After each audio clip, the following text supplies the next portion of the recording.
It was April 14th in the year 1775 that the first American Abolition Society is founded in Philadelphia.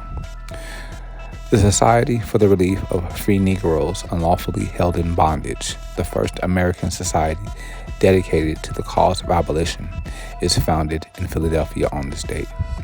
The society changes its name to the Pennsylvania Society for Promoting the Abolition of Slavery and the Relief of Free Negroes Unlawfully Held in Bondage in 1784. Leading Quaker educator and abolitionist Anthony Benezet called the society together 2 years after he persuaded the Quakers to create the Negro School at Philadelphia. Benezet was born in France to a Huguenot, French Protestant, family that had fled to London in order to avoid persecution at the hands of the French Catholics. The family eventually migrated to Philadelphia when Benezet was 17. There he joined the Society of Friends, Quakers, and began a career as an educator. In 1750, Benezet began teaching slave children in his home after regular school hours, and in 1754 established the first girls' school in America. With the help of fellow Quaker John Woolman, Benezet persuaded the Philadelphia Quaker Yearly Meeting to take an official stance against slavery in 1758.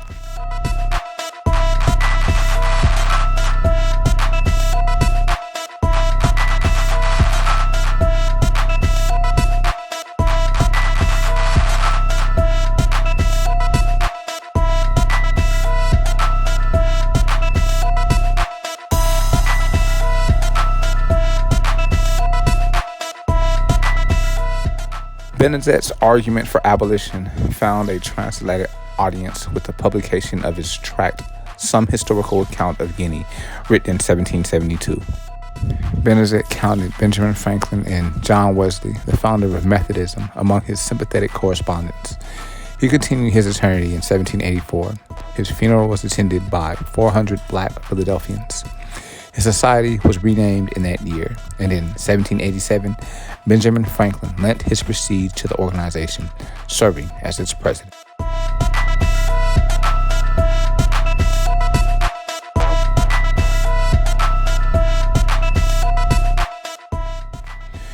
April 14th in the year 1818 is when Noah Webster, a Yale-educated lawyer with an avid interest in language and education, publishes his American Dictionary of the English Language. Webster's dictionary was one of the first lexicons to include distinctly American words. The dictionary, which took him more than 2 decades to complete, introduced more than 10,000 Americanisms.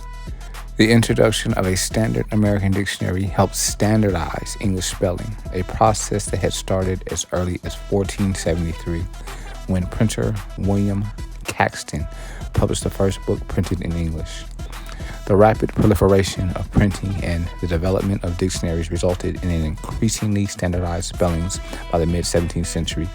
Coincidentally, Samuel Johnson's Dictionary of the English Language was published almost exactly 63 years earlier on April 15th in 1755.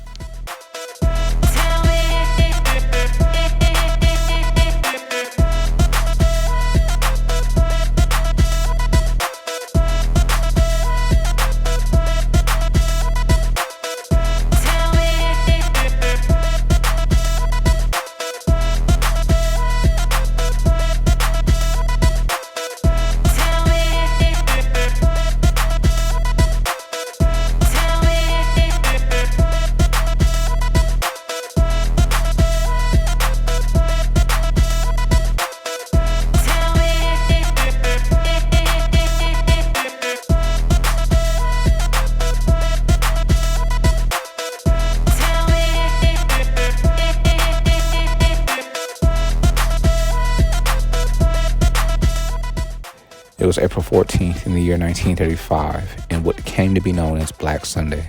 One of the most devastating storms of the 1930s Dust Bowl era sweeps across the region. High winds kicked up clouds of millions of tons of dirt and dust, so dense and so dark that some eyewitnesses believed the world was coming to an end. The term Dust Bowl was reportedly coined by a reporter in the mid-1930s and referred to the plains of western Kansas, southeastern Colorado, the panhandles of Texas and Oklahoma, and northeastern New Mexico.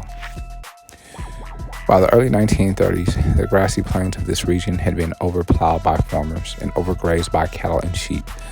The resulting soil erosion, combined with an 8-year drought which began in 1931, created a dire situation for farmers and ranchers. Crops and businesses failed, and an increasing number of dust storms made people and animals sick.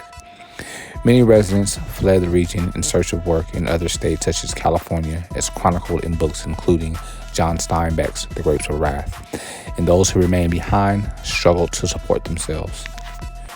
By the mid-1930s, our nation's 32nd president, Franklin D. Roosevelt's administration introduced programs to help alleviate the farming crisis. Among these initiatives was the establishment of the Soil Conservation Service, or SCS, in the Department of Agriculture.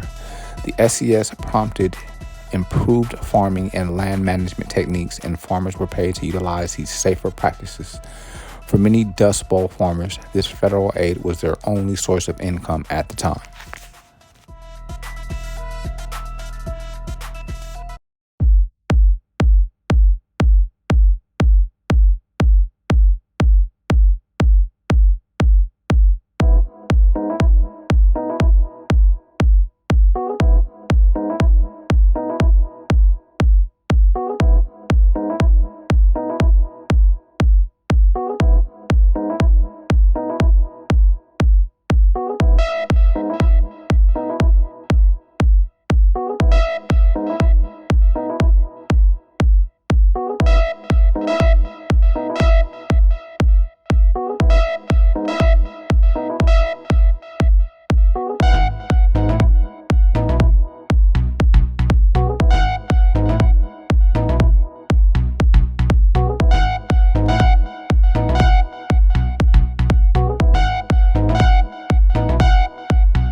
The Dust Bowl era finally came to a close when the rains arrived and the drought ended in 1939.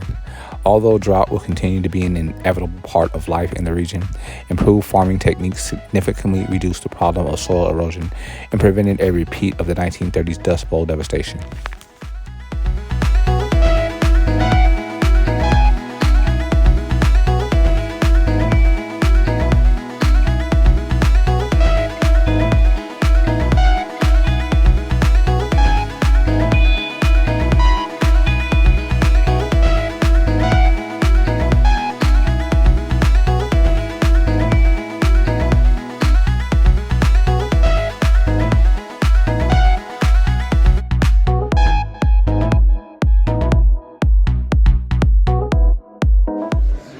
The historic information divulged on this audio file can be verified on history.com.